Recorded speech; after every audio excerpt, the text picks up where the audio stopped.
79 years. That's the average lifespan of an American citizen. If you're in Japan, it's 83. Canada, 82. 68 in India and Sierra Leone, 50. 79 years, but not all of those are free. If you sleep 8 hours a day, you'll sleep for about a third of your life, which cuts that down to 53 years. If you're like 68% of American students, you'll study from kindergarten to grade 12 and then head to college right after. This takes 3 years worth of time from your life and brings the total down to 50.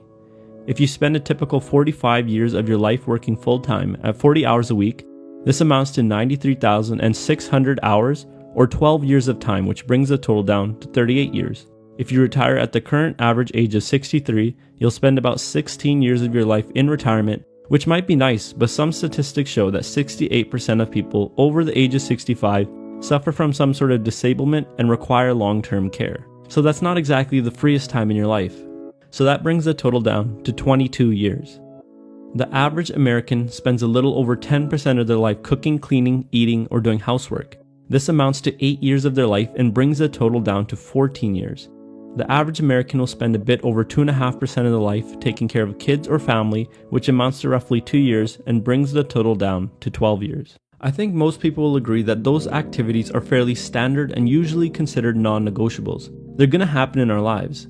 So that means we have 12 years worth of absolute freedom, right? Well, if you're a typical young adult, you spend about 5 hours a day on your phone, which amounts to 118,625 hours over your lifetime, or roughly 15 years.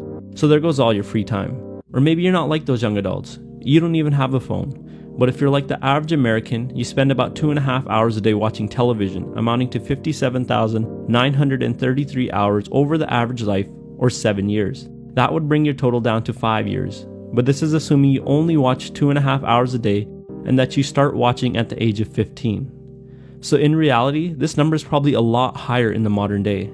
So it's at this point I should ask you, how do you feel? Did it make you sad, happy, shocked, or maybe angry? Because how you feel about this data is you telling yourself something important about your own life.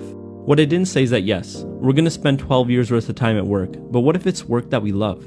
If we spend the 8 years of our life involved in cooking, cleaning, and eating, preparing the best food, and maintaining good hygiene, we might be a lot healthier heading into retirement and not require long-term care. So those 16 years may actually be quite free. If you're working a job you hate, that's 12 years of your life gone. If you aren't healthy or financially prepared for retirement, that's another 16 years gone. If you're in the habit of constantly checking your phone or going home and watching TV on the couch all day, and you don't really enjoy these activities, that's at least another 10 years of your life gone. So it's time to make a decision. We can do what we think we're supposed to do or what people tell us to do. Passively let life pass by and keep on thinking that we have a lot of time left.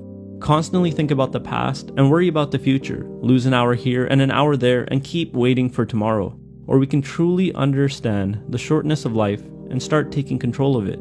Start appreciating each moment for what it really is. A moment we'll never get back, and become deliberate with our actions.